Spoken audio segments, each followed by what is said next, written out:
Good afternoon बच्चों। देखिए आज हम बहुत दिनों बाद मिल रहे हैं। थोड़ा प्रॉब्लम हो गई थी कि मैं वीडियोस डाल नहीं पाया। तो जैसे कि हम लोगों ने चर्चा की थी, ये बीएससी के जो लास्ट लेक्चर में हम लोगों ने चर्चा की थी कि वेव पार्टिकल डुअलिटी पे हम लोग अगला लेक्चर देखेंगे या फिर डालेंगे कि क्या है वेव पार्टिकल डुअलिटी। तो आज हम बेसिकली उसी पर चर्चा करने वाले हैं। आज आपको बैठ के एकदम तसल्ली से मंत्रमुग्ध होकर पढ़ना है कि वेव पार्टिकल डुअलिटी क्या है, किस तरीके से ये कॉन्सेप्ट ईजाद हुआ, किस तरीके से लाइट की कहानी आगे बढ़ी, किस तरीके से क्या हुआ। केवल थॉरली सुनना है आपको। बहुत ही इंटरेस्टिंग टॉपिक है, मतलब बहुत मज़ा आने वाला है आज इस टॉपिक के ऊपर। तो देखिए जो हमारे मतलब फ्यूचर की मैं बोलूँ, फ्यूचर की जो आधारशिला है वो इसी चीज़ के ऊपर रखी हुई है जो हम लोग क्वांटम मैकेनिक्स पढ़ रहे हैं। आप समझ लीजिए कि जो मॉडर्न साइंस का फिजिक्स है वो क्वांटम मैकेनिक्स के ऊपर पूरा का पूरा क्वांटम मैकेनिक्स के ऊपर ही बेस्ड है। तो सबसे पहले हम लोगों को क्वांटम मैकेनिक्स के बेसिक जो जानना था कि क्वांटम मैकेनिक्स है क्या, वो हमने समझ लिया। फिर बीच में टर्म आ रहा था पार्टिकल नेचर, मैटर रेडिएशन, इन दोनों का जो रिश्ता है, जो इन दोनों का प्यार का रिश्ता है आपस का, वो कैसे हुआ, मतलब मैटर और रेडिएशन दोनों एक कैसे हो गए, इनके बीच में कौन विलन थे जो इनको एक नहीं होने दे रहे थे, किसने इनको एक किया, इन दोनों के रिश्ते को। तो इन सब चीज़ों के बारे में जानेंगे, किस तरीके से ये एक हुए, कैसे कहानी यहाँ तक पहुँची, इनकी हिस्ट्री क्या है, इनका प्रेजेंट क्या है और इनका फ्यूचर क्या हो सकता है। इन सारी चीज़ों के बारे में आज हम डिस्कस करेंगे। तो देखिए इन सब की शुरुआत मतलब किसकी शुरुआत, हम यही मान लेते हैं कि हमारा जो लाइट का पोर्शन ले लेते हैं, लाइट का पोर्शन, कि कुछ जो नेचुरल फिनोमेना, सबसे बेहतरीन जो आपका नेचुरल फिनोमेना है जिसकी वजह से हम देख सकते हैं लाइट, इस चीज़ की कहानी शुरुआत हुई थी आपकी 17th सेंचुरी से। मतलब 1600 के बाद से इस चीज़ को लोगों ने देखा, इसको एग्जामिन किया, इसके बारे में जानने की कोशिश की, ठीक, और वहाँ से कहानी चालू हो गई। अब देखिए केवल एक चीज़, लाइट से कहानी पकड़ के कहाँ से कहाँ पहुँच जाएगी, आप ये चीज़ देखते चलेंगे। केवल लाइट को पकड़ा और पता नहीं कहाँ से हम कहाँ पहुँच गए। तो 17th सेंचुरी में अगर मैं बात करूँ, उस टाइम पर हमारे पास जो एक्सपेरिमेंट हम लोग करते थे उनके रिज़ल्ट भी क्या आते थे, एकदम एक्यूरेट नहीं आते थे, या फिर हम बोल सकें कि हमारे पास लिमिटेड जो चीज़ें थी एक्सपेरिमेंट करने के लिए। उस टाइम पर टेक्नोलॉजी इतनी एडवांस नहीं थी, तो बहुत सारी चीज़ें, बहुत सारी प्रॉब्लम्स हमारे पास थी। लेकिन ऐसा कुछ नहीं था नेचर में कि जो नेचुरल फिनोमेना हो उस टाइम पर कुछ अलग हो रहे हो, आज के टाइम पर कुछ अलग हो रहे हो। उस टाइम पर इंद्रधनुष 50 रंग में दिखता हो, आज इंद्रधनुष 7 रंग में दिख रहा है, ऐसा कुछ नहीं था। जितना नेचुरल फिनोमेना उस टाइम में थे उतने ही नेचुरल फिनोमेना आज हो रहे हैं। हो सकता है वो आज एक आध दो ज़्यादा भी हो नेचुरल फिनोमेना से, उसी तरह से हो रहे हैं। बट पहले हमारे पास टेक्नोलॉजी का अभाव था तो चीज़ें हमें पता नहीं चलती थी। आज हमारे पास कोई टेक्नोलॉजी का अभाव नहीं है, तो चीज़ें हमारी आज बहुत जल्दी क्लियर हो जाती हैं, हम बहुत जल्दी रिजल्ट्स पे पहुंच जाते हैं। तो देखिए मैं 17th सेंचुरी की बात कर रहा था कि लोगों ने लाइट को प्रेडिक्ट किया, लाइट के नेचर के बारे में जाना, लाइट को देखा, उसके बिहेवियर के बारे में पढ़ा, ठीक है, और अलग अलग लोगों ने अपनी अलग अलग लाइट के लिए थिंकिंग बनाई कि लाइट ऐसी है, लाइट वैसी है, लाइट फला है, लाइट ढेकर। अब आप जानते हैं जहाँ कहीं भी फिजिक्स की बात होगी वहाँ न्यूटन साहब का तो नाम आना ही आना है। तो 17th सेंचुरी में न्यूटन साहब भी लाइट के पीछे पड़ गए। उन्होंने देखा कि लाइट सीधी रेखा में चलती है, स्ट्रेट लाइन में चलती है। कैसे पता चला उन्हें कि लाइट क्या फॉर्म करती है। अगर मैं लाइट के बीच में कोई कार्डबोर्ड रखता हूँ और लाइट को इधर से मारता हूँ तो लाइट उधर क्या बनती है, शेडो बनती है। तो ऑब्वियस सी बात है, स्ट्रेट लाइन में जा रही है तभी तो शेडो बनी हुई है। रिफ्लेक्शन फिनोमेना देखा कि रिफ्लेक्शन हो रहा है, लाइट में रिफ्रैक्शन हो रहा है, मतलब बहुत सारी चीज़ें देखी। देखिए यहाँ जो मेन चीज़ें हैं वो मैंने लिख दी हैं, reflection and refraction of light comes in different colours. तो ये चीज़ें न्यूटन साहब ने नोट की, और ये चीज़ें नोट करने के बाद उन्होंने क्या किया, अपने दिमाग में लाइट की एक थ्योरी को पैदा किया। देखिए सबसे नेचर का सबसे बेहतरीन फिनोमेना, नेचुरल फिनोमेना लाइट, और उसको समझने के लिए न्यूटन साहब ने अपने दिमाग में एक मॉडल क्रिएट किया। किसका, लाइट का, कि लाइट को हम किस तरीके से समझें। तो उनके मॉडल में उन्होंने लाइट को किस तरीके से समझने की कोशिश की। देखिए पहला उनके मॉडल को बोला गया पार्टिकल मॉडल ऑफ लाइट। मतलब जो लाइट थी उन्होंने उसको क्या माना कि वो पार्टिकल से बनी हुई है। अभी लाइट मेरे पास है, जैसे टॉर्च है या फिर ट्यूबलाइट लगी होती है या फिर जो आपकी मतलब बहुत बड़े बड़े हेलोजन्स होते हैं, उसमें से जो लाइट निकलती है वो क्या है, वहाँ से लाइट के पार्टिकल्स निकल रहे हैं, लाइट के पार्टिकल्स निकल रहे हैं। ये पार्टिकल्स को क्या बोला गया, कॉर्पसल्स। मतलब देखिए these particle are commonly called corpuscles. इन पार्टिकल्स को जिनसे लाइट बनी हुई है या फिर जो ट्यूबलाइट से जो पार्टिकल निकल रहे हैं, जो लाइट को क्या कर रहे हैं, फॉर्म कर रहे हैं, उनको क्या बोला गया, कॉर्पसल्स बोला गया। ठीक, अगला पॉइंट क्या है, moves in a straight line in free space. अब यही जो पार्टिकल हैं, ये जो लाइट के पार्टिकल हैं, ये क्या कर रहे हैं, फ्री स्पेस में स्ट्रेट लाइन में मूव करते हैं। जैसे न्यूटन का फर्स्ट लॉ था कि कोई भी बॉडी मूव कर रही है तो मूव करती रहेगी, रुकी है तो रुकी रहेगी, अनटिल एंड अनलेस जब तक उस पर कोई एक्सटर्नल फोर्स नहीं लगेगा। तो यहाँ क्या हो रहा है, ये स्ट्रेट लाइन मोशन में चलते जा रहे हैं। ये पार्टिकल कैसे होंगे, लाइट के particle smooth, rigid, massless and perfectly elastic. Smooth भी होंगे, मतलब अगर पार्टिकल से पार्टिकल टकराएगा तो यहाँ पर कोई एनर्जी लॉस नहीं होगा, फ्रिक्शन ही नहीं है उनके बीच में, स्मूथ है, कोलिजन कैसा होगा, इलास्टिक होगा, रिजिड है। ठीक, बहुत सारी चीज़ें। मासलेस, मतलब इनके पास क्या है, मास नहीं है। देखिए ये सारी चीज़ें उन्होंने मानी हैं, ये सारी चीज़ें उस टाइम पर प्रूफ नहीं हुआ था सही है कि नहीं है, बस उन्होंने अपना एक पार्टिकल, अब भाई इतना वर्चस्व था उनका, इतना। अब मोदी जी आपसे मान लीजिए कुछ भी बात बोल देते हैं तो आप मानते हैं, आपको माननी पड़ेगी, वो पीएम है। अब हो सकता है वो बात गलत हो, बाद में गलत प्रूफ हो जाए, हो सकता है सही भी हो। ठीक, वैसे तो सही होगी, बाद में अगर उनकी बात गलत हो जाए तो ऐसा नहीं आप प्रोजेक्ट कर देंगे नहीं हम मोदी जी की बात नहीं मानेंगे। सेम न्यूटन साहब की बात भाई सब लोग मान रहे थे उस टाइम पर, माननी पड़ेगी, उनका वर्चस्व था, पूरी फिजिक्स की पूरी सोसाइटी में उनका वर्चस्व था, तो उनकी बात को माना गया, तो उनकी इस बात को भी माना गया। अगला पॉइंट क्या है, when medium changes denser medium attract them due to this they get deflected from their path. देखिए जब भी अब ये पॉइंट क्या बोल रहा है, जब भी लाइट रेयरर मीडियम से डेंसर मीडियम में जाती थी तो उनके अकॉर्डिंग क्या होता था कि जो डेंसर मीडियम है वो रेयरर मीडियम के पार्टिकल्स जो आते थे उनको क्या करता था, अट्रैक्ट करता था, जिसकी वजह से उनकी स्पीड क्या हो जाती थी, डेंसर मीडियम में आके बहुत तेज़ हो जाती थी, और इस फास्ट स्पीड के कारण वो अपने पास से क्या कर जाते थे, डिफ्लेक्ट कर जाते थे। मतलब क्या हुआ, ये मेनली अगर मैं ये इनकी बात करूँ तो यहाँ ये कौन सा फिनोमेना समझाने की कोशिश कर रहे हैं, रिफ्रैक्शन।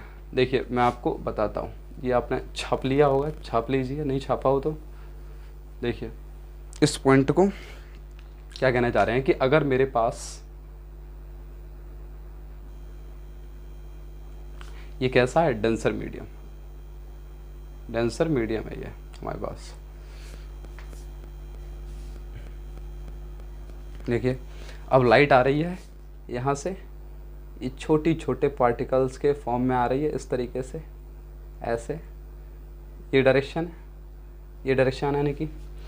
तो ये इसके जो एटम्स हैं, ये जो मीडियम है, डेंसर मीडियम, ये भी एटम से ही बना होगा, ये एटम से बना होगा, इस तरीके से एटम से बना होगा। तो इसके एटम्स या फिर ये मीडियम इन लाइट पार्टिकल्स को अट्रैक्ट कर रहा है, तो ये तेज़ी से आएंगे और यहाँ पर आने की वजह से क्या हो जाएंगे, डिफ्लेक्ट हो जाएंगे। अच्छा डिफ्लेक्ट हो जाएंगे, अब ये अंदर पार्टिकल घुसा, ये लाइट का पार्टिकल अंदर घुसा इस मीडियम में, क्या होगा, ये सारे एटम्स मिलकर इस पर फोर्स लगाने लगेंगे। मतलब ये मेरे पास है, ये एटम ऐसा फोर्स लगा रहा है, ये ऐसा फोर्स लगा रहा है ऊपर वाला, ये नीचे ऐसा फोर्स लगा रहा है, ये ऐसा फोर्स लगा रहा है, एक एटम ऐसा लगा रहा हुआ, एक एटम ऐसा लगा रहा हुआ। तो न्यूटन के अकॉर्डिंग क्या कह रहे थे वो, कि लाइट के पार्टिकल्स आए इस डेंसर मीडियम के अंदर, घुसने के बाद क्या हुआ कि पहले तो इनकी स्पीड फास्ट हो गई, मतलब रेयरर में स्पीड स्लो और डेंसर में स्पीड फास्ट, आप समझ रहे हैं, ड्यू टू अट्रैक्शन उनके हिसाब से, ये सारी बातें सही नहीं है, उनके हिसाब से उस टाइम पर। तो जैसे ही घुसेगा इसके अंदर, अब क्या होगा, ये एटम सारे इस पर फोर्स लगाएंगे। अच्छा थोड़ी देर तक क्या होगा, ये सारे एटम फोर्स लगाएंगे तो एटम्स एक दूसरे के फोर्स को कैंसिल आउट कर देंगे, इसके फोर्स से ये कैंसिल आउट, इसके फोर्स से ये कैंसिल आउट, इसके फोर्स से ये कैंसिल आउट, मतलब नेट फोर्स इसके ऊपर क्या लगेगा, 0 लगेगा, और ये क्या होगा, क्रॉस कर जाएगा, ऐसे क्रॉस कर जाएगा, मतलब अपने पाथ से थोड़ा सा डिफ्लेक्ट होके। तो ये बोला इन्होंने कि देखिए भाई ऐसी बात है कि अगर रेयरर से डेंसर में आ रहा है तो डेंसर मीडियम पहले तो उसे अट्रैक्ट करेगा और डेंसर मीडियम के अंदर स्पीड भी ज़्यादा होगी, और फिर उसके बाद क्या होगा, उसके ऊपर सारे फोर्सेस अपने आप इक्विलिब्रियम में आ जाएगा जो भी लाइट का पार्टिकल है, और फिर धीरे से निकल जाएगा, जितनी स्पीड में आया था उतनी स्पीड में चला जाएगा। ये चीज़ क्लियर हो रही है। डेंसर मीडियम के अंदर फास्ट रहेगी स्पीड, लेकिन जैसे ही बाहर निकलेगा उसकी स्पीड उसी फॉर्म में आ जाएगी जो बाहर थी। ये भी न्यूटन भैया ने बात कही। अब आगे चलते हैं। Speed is fast in denser medium. अभी मैंने आपको बताया कि स्पीड क्या रहेगी, फास्ट रहेगी denser medium. For colour explanation ही consider different types of particles of light each corresponding to a particular colour. अब देखिए इंद्रधनुष के 7 कलर ये न्यूटन साहब ने किस तरीके से बताए। तो इनको बताने के लिए न्यूटन साहब ने क्या किया, न्यूटन साहब ने कहा कि देखो भैया ऐसा है, जो लाइट हमारी है वो डिफरेंट पार्टिकल्स से बनी हुई है, और उन पार्टिकल्स का डिफरेंट अपनी अलग अलग प्रॉपर्टीज हैं, मतलब अलग अलग कलर भी होंगे। तो अलग अलग कलर हैं, तो अलग अलग कलर की जो बॉलें हैं वो अलग अलग इंद्रधनुष में कलर दिखा रहे हैं। इस तरीके से न्यूटन साहब ने उसकी एक्सप्लेनेशन देने की बात कही। अब देखिए फेल कहाँ हो गए। देखिए फेल तो हमें तब पता चला जब वेव थ्योरी आई थी। तो फेलियर ये जो हम आपको बता रहे हैं ये फेलियर कब हमें पता चले, जब वेव थ्योरी के बारे में थोड़ा ज्ञान हुआ लोगों को, और वेव थ्योरी जब एक्सेप्ट करना चालू की लोगों ने, तब पता चला कि न्यूटन की थ्योरी कहाँ कहाँ फेल हो रही थी। तो ये फेलियर कहाँ कहाँ हो रही थी, इंटरफेरेंस, डिफ्रैक्शन एंड पोलराइजेशन। ये नहीं बता पाई बिल्कुल न्यूटन की थ्योरी, ना इंटरफेरेंस को समझा पाई, ना डिफ्रैक्शन को, ना पोलराइजेशन को। 12वीं क्लास में आपने पढ़ा भी होगा। दूसरा पार्शियल रिफ्लेक्शन एंड रिफ्रैक्शन, ना पार्शियल रिफ्रैक्शन और ना पार्शियल रिफ्लेक्शन को बता पाया।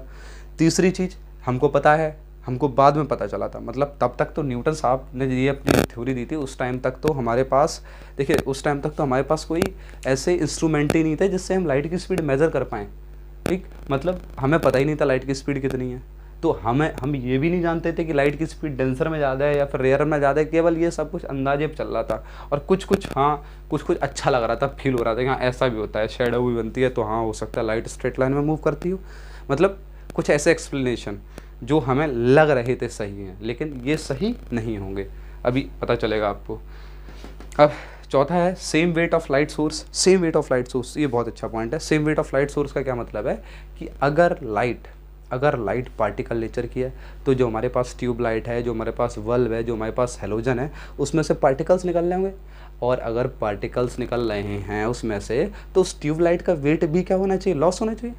भाई सीधी सी बात है, जिसमें से अब मेरी जो बॉडी है, मेरी बॉडी धीरे धीरे से इसमें से एटम निकलने लगे, कुछ देर बाद क्या हो जाएगा, मेरा मास खत्म हो जाएगा, मास बढ़ जाएगा, हड्डियाँ बचेंगी, हड्डियों में से पार्टिकल निकल जाएंगे, हड्डियाँ भी खत्म, मतलब इनविजिबल, कुछ बचा ही नहीं है, सब एटम के फॉर्म में क्या हो गया, उड़ गया।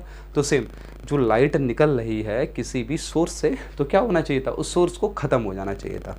ठीक, तो ये भी नहीं समझा पाई, क्या न्यूटन की थ्योरी नहीं समझा पाई। तो ये थी आपकी न्यूटन की पार्टिकल थ्योरी। अब देखिए वेव थ्योरी किस तरीके से पैदा हुई और किस तरीके से उसने न्यूटन की थ्योरी को पटक के मारा। ठीक है,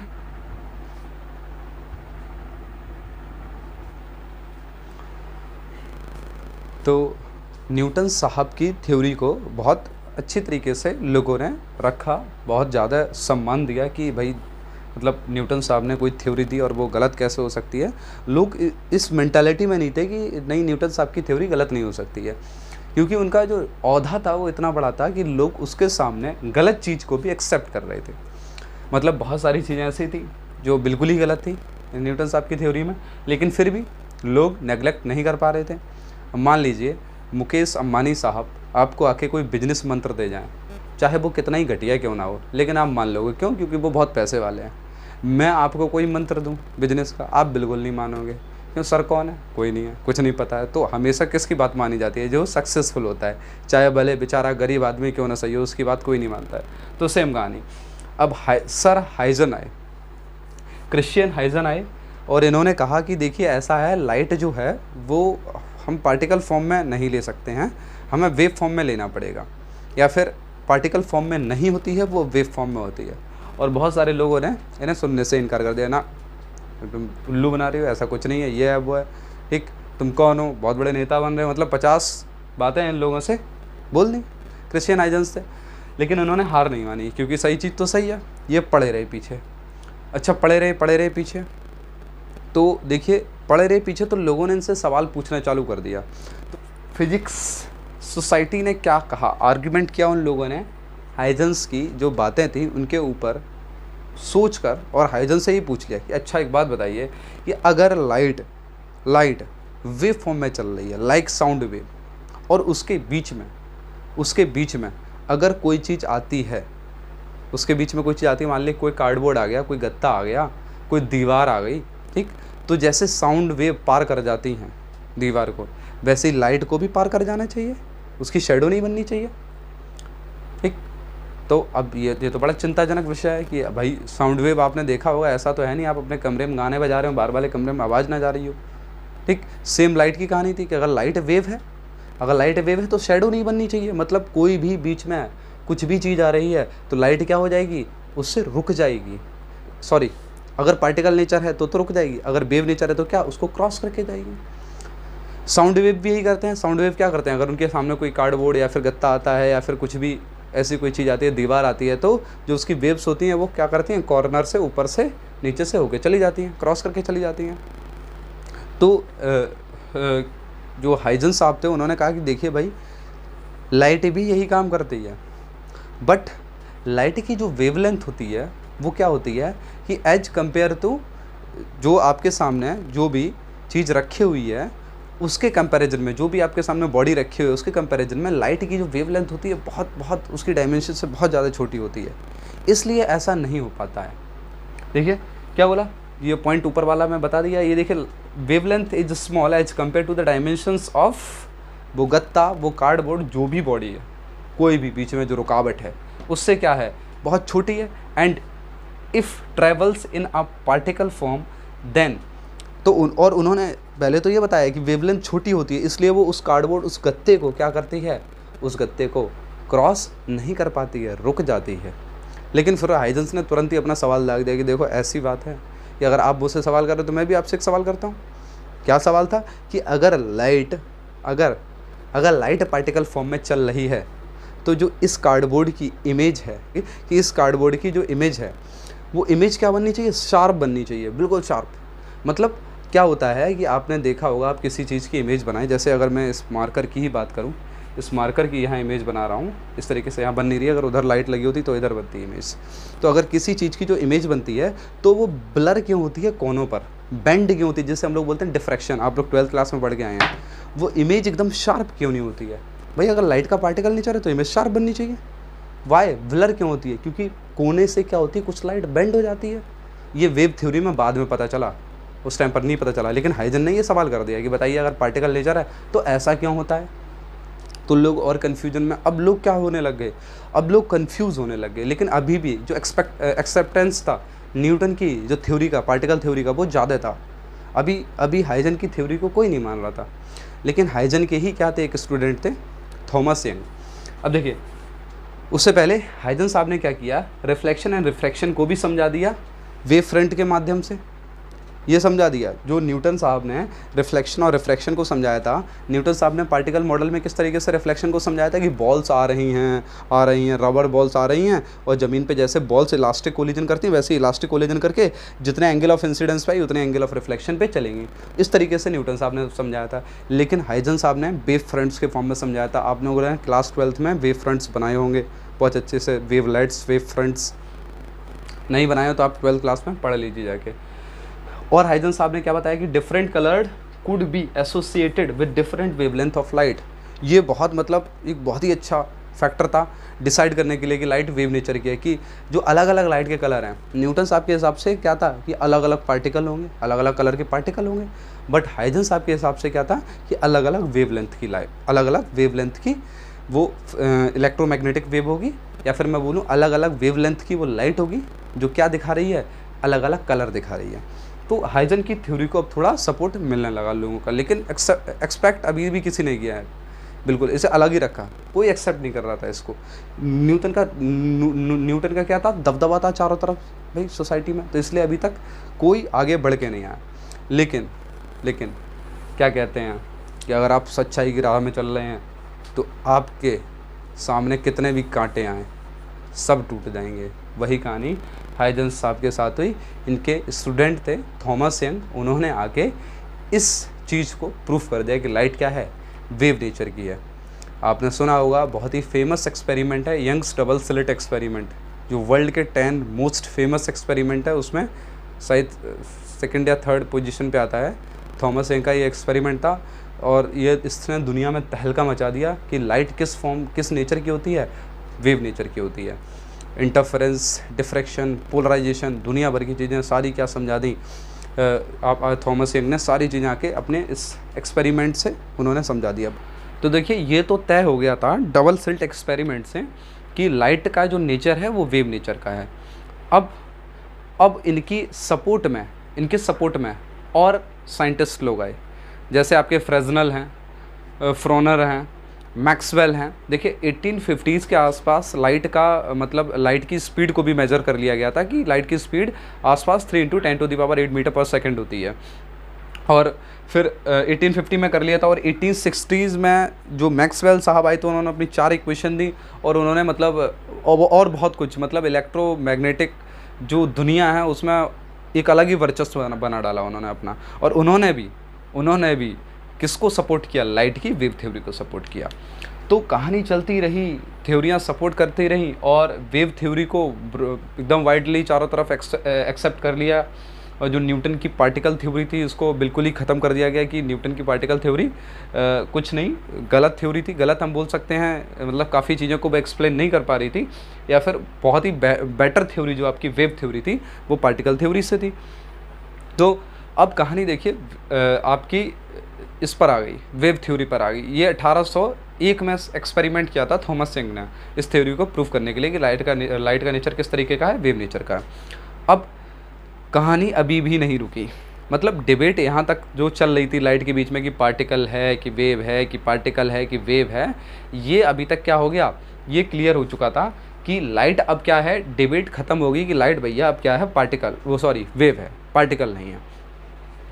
तो क्या इसका यही अंत हो गया? तो देखिए, इसका अंत यहाँ नहीं हुआ। कुछ समय के लिए डिबेट क्लोज जरूर हो गई। 100 साल बाद फिर ये चीज़ बाहर निकल के आई। 100 साल बाद फिर से डिबेट चालू हुआ कि लाइट क्या वाकई वेव नेचर की है या फिर पार्टिकल नेचर की है, और अगर पार्टिकल नेचर की है तो किस तरीके की पार्टिकल नेचर की है। क्या वो न्यूटन ने जो बताया था उस पार्टिकल नेचर की है, या फिर जो नया वर्जन आया पार्टिकल नेचर का, लाइट का, क्या उसको फॉलो करती है। लाइट किसको फॉलो करती है, क्या लाइट वेव नहीं है, क्या लाइट पार्टिकल है। ये डिबेट जो बंद हो चुका था, फिर दोबारा से कहानी इसकी रीओपन हुई। और रीओपन कहाँ से हुई, फोटो इलेक्ट्रिक इफेक्ट आया और कहानी फिर दोबारा से रीओपन हो गई। तो देखते हैं फोटो इलेक्ट्रिक इफेक्ट के बारे में।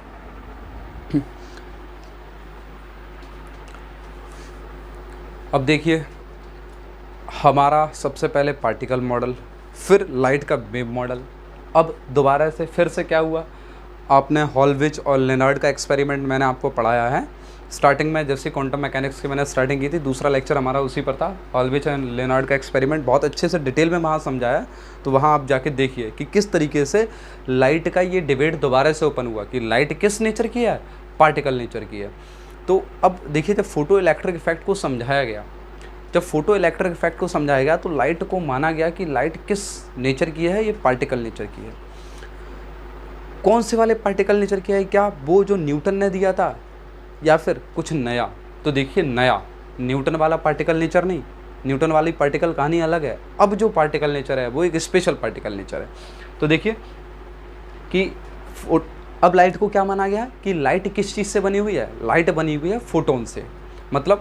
जो पैकेट्स हैं हमारे एनर्जी के, उनसे लाइट क्या है, उन सब को मिला के लाइट बनी हुई है। लाइट आ रही है, 1 फोटोन गिरा, 2 फोटोन गिरे, 3 फोटोन गिरे, वो बंडल्स जो पैकेट्स हैं एनर्जी के, वो क्या हो रहे हैं, वो एक जगह गिरते हैं और जो उनके पास मोमेंटम होता है, जो उनके पास एनर्जी होती है, वो ट्रांसफ़र कर देते हैं उस मटेरियल को या फिर उस चीज़ को जहाँ भी गिरते हैं। तो लाइट का अब कौन सी नई फॉर्म आ गई। देखिए, फोटो इलेक्ट्रिक इफेक्ट जैसे ही आया, वैसे ही आइंस्टीन साहब ने लाइट को क्या बना दिया कि लाइट देखिए क्या है, लाइट पार्टिकल नेचर की है। और वो पार्टिकल कौन है जिससे लाइट बनी हुई है, उस पार्टिकल का नाम दिया गया फोटोन। फोटोन क्या है, फोटोन वैसे फोटोन के बारे में मैंने बहुत अच्छे से एक्सप्लेन किया हुआ है। फोटोन क्या है, फोटोन आप एक तरीके से मानिए कि जो एनर्जी होती है, एनर्जी का एटम, एक ऐसा एटम एनर्जी का, जो बहुत सारी एटम्स ऐसे मिलते हैं उससे क्या बनती है, एनर्जी बनती है, मतलब वो एनर्जी का एटम है।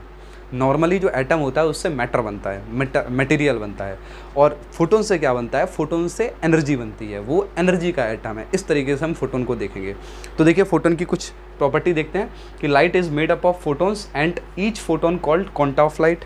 हर एक फोटोन को क्या बोला गया कि वो एक क्वांटा ऑफ लाइट है। अगला पॉइंट क्या है, we consider that photon is the atom of energy. अभी जैसे मैंने आपको कहानी बताई कि उसको क्या माना गया, एटम माना गया, किसका, एनर्जी का एटम माना गया। एनर्जी कितनी होती है फोटोन की, E equals to H nu पता है। रेस्ट मास उसका 0 होता है, चार्ज फोटोन के ऊपर 0 होता है, क्वांटाइजेशन नंबर 0 होता है। ये सारी प्रॉपर्टी मैंने फोटोन की बहुत अच्छी तरीके से डिटेल में आपको वहाँ बताई हुई हैं। तो अभी देखिए डिबेट दोबारा से ओपन हुआ और अब हमने क्या सीखा, अब हमने लाइट का एक और नया नेचर देख लिया कि लाइट किस फॉर्म में चल रही है, लाइट क्वांटा के फॉर्म में चल रही है, मतलब फोटोन के फॉर्म में चल रही है। फोटोन क्या है, फोटोन पार्टिकल नेचर का है। तो अब देखिए इस चीज़ को जब देखा गया कि लाइट वेव नेचर की है और लाइट पार्टिकल नेचर की भी है, तो कहानी क्या आई कि लाइट के कितने नेचर हैं, लाइट के 2 नेचर आ गए यहाँ पर कि लाइट वही पार्टिकल नेचर की भी है, यहाँ से दिख रहा है। लाइट सारे, अब ऐसा नहीं है कि लाइट को आपने पार्टिकल नेचर ले लिया तो आप वेव फॉर्म को भूल जाएंगे। लाइट की वेव फॉर्म 100% सत्य है और ये भी सत्य है। अच्छा, अगर दोनों सत्य हैं तो क्या होगा, देखिए दोनों सत्य हैं तो हमें दोनों को लेके चलना पड़ेगा भाई, सीधी सी बात है। ऐसा तो है नहीं एक को हम छोड़ देंगे किसी को भी। दोनों ही सत्य थे कि लाइट जब पार्टिकल नेचर दिखाएगी तब वो वेव नेचर शो नहीं करेगी, जब वेव नेचर शो करेगी तो पार्टिकल नेचर शो नहीं करेगी। और फोटो इलेक्ट्रिक इफेक्ट में हमें दोनों ही नेचर की ज़रूरत पड़ती है लाइट के, कि वो पार्टिकल नेचर भी शो करे और वेव नेचर भी शो करे। तो अब देखिए डुअल नेचर ऑफ लाइट। तो लाइट क्या थी, यहाँ पर हम बोल सकते हैं कि पार्टिकल नेचर की, पार्टिकल नेचर। और वो पार्टिकल कौन थे, फोटोन थे। और एक कहानी क्या बोलती है, किस नेचर की थी लाइट, वेव नेचर की थी। अब देखिए दोनों कहानियां बोलती हैं, एक बोलती है पार्टिकल नेचर, एक है वेव नेचर की। तो लाइट का जो कैरेक्टर है वो क्या हो गया, वेव से पार्टिकल, पार्टिकल से वेव, इस तरीके का नेचर लाइट का। जैसा आपने इक्विलिब्रियम में साइन बनाते हैं, आयोनिक इक्विलिब्रियम आपने पढ़ा होगा, क्लास 11th में है इक्विलिब्रियम टॉपिक केमिस्ट्री का, तो ऐसा साइन बनाते हैं। तो क्या होता है कि इस फॉर्म में भी है, इस फॉर्म में भी है, लाइट दोनों फॉर्म में एग्जिस्ट करती है। तो अब देखिए, अब कहानी यहाँ पर बहुत ही विचित्र आई। कहानी विचित्र क्या आई कि लाइट को दोनों नेचर का मान लिया हमने, कि मान क्या लिया, मतलब एक्सपेरिमेंट्स ही ऐसे हुए कि हमें मानना नहीं पड़ा, हमें लेना पड़ा। लाइट दोनों ही नेचर की है, आप मान नहीं सकते हो, वो है जो है सो है, आप उसमें कुछ चेंज नहीं कर सकते हो। तो भाई साहब लुइस डेवरॉय आए और इन्होंने क्या देखा कि लाइट एक रेडिएशन था, और रेडिएशन क्या कर रहा है, रेडिएशन पार्टिकल नेचर शो कर रहा है। तो इनका दिमाग घुमा, इन्होंने ये सोचा कि यार जब लाइट एक रेडिएशन पार्टिकल नेचर शो कर रहा है तो क्या मैटर भी क्या शो करेगा, वेव नेचर शो करेगा। मतलब जो लाइट हमारा रेडिएशन है, जो वेव नेचर का है, वो पार्टिकल नेचर भी शो कर रहा है।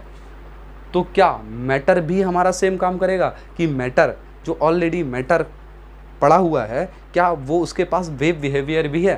पास क्या है, अगर लाइट के पास पार्टिकल करैक्टर भी है और वेव करैक्टर भी है, तो यहाँ से डेवरॉय के दिमाग में घूमा कॉन्सेप्ट भाई कि जब लाइट के पास ऐसा है, रेडिएशन के पास ऐसा है, लाइट मतलब रेडिएशन, इलेक्ट्रोमैग्नेटिक वेव, जब रेडिएशन के पास ऐसा है कि वो वेव नेचर के साथ साथ कौन सा करैक्टर रख रहा है, पार्टिकल करैक्टर रख रहा है, तो क्या मैटर भी मैटर के साथ साथ क्या पार्टिकल करैक्टर के साथ साथ क्या वेव करैक्टर रखेगा। और ऐसा बिल्कुल ऐसा उन्होंने प्रूफ किया बाद में, और ये चीज़ सामने निकल के आई कि जो मैटर है उसके पास भी क्या होता है, उसके पास भी वेव करैक्टर होता है। अब देखिए नॉर्मली जो हम लोग अपनी आंखों से देखते हैं कि जो नॉर्मली बॉडीज़ हमारे सामने होती हैं, ऑब्जर्व करते हैं, तो देखिए उनके पास वेव करैक्टर होता है। बट बात क्या होती है कि जो वेव लेंथ होती है वो बहुत ही ज़्यादा छोटी होती है, 10⁻⁻35 -38 इसके इतना कंपैरिजन में होती है। तो नॉर्मली हम उस चीज़ को ऑब्जर्व नहीं कर पाते हैं, उसका वेव करैक्टर ऑब्जर्व नहीं कर पाते हैं। बट मैटर के पास भी क्या होता है, वेव करैक्टर होता है। तो यहाँ से कहानी चालू हुई dual nature of matter. Matter के पास क्या होता है, डुअल नेचर, और रेडिएशन के पास भी क्या होता है, डुअल नेचर होता है। दोनों क्या हैं, दोनों एक दूसरे का अंग हैं। हम ये नहीं कह सकते हैं कि ये केवल पार्टिकल है, हम ये नहीं कह सकते हैं कि ये केवल वेव है, ये पार्टिकल भी है, ये वेव भी है। फिर डे ब्रॉय ने आगे कहानी बताई कि अगर कोई मैटर जाता है तो उसके आसपास क्या होता है, वेव्स होती हैं। उन वेव्स के पैकेट के अंदर क्या होता है, वो पार्टिकल होता है। इस तरीके से उन्होंने इस कॉन्सेप्ट को समझाया कि वेव पार्टिकल डुअलिटी किस तरीके से समझा जाए। अब देखिए आगे हम वैसे भी वेव पार्टिकल डुअलिटी पे ही चर्चा करेंगे और सारी कहानी हमारी यहीं से चालू होती है। क्वांटम मैकेनिक्स में यहाँ से आगे बढ़ेंगे कि मैटर वेव्स क्या होती हैं, पार्टिकल है उसके आसपास जो वेव्स होती हैं, ठीक है, क्या कहानी है, ये सारी फ़ोटो हम देखेंगे आगे अपने फ्रेम में कि चीज़ें किस तरीके से आगे बढ़ी और इनका फ्यूचर क्या हुआ। अब देखिए, अब लाइट क्या मतलब, लाइट की कहानी क्या यहीं पर रुक गई? तो देखिए अभी भी हम कह सकते हैं कि लाइट की कहानी अभी यहाँ नहीं रुकी हुई है।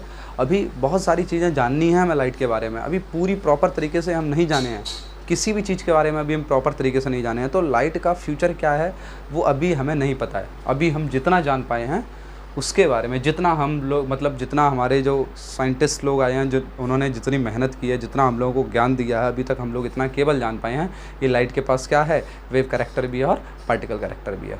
अब आप लोग आगे जाइए, पीएचडी वगैरह करिए, लाइट के कैरेक्टर को देखिए कि लाइट क्या है।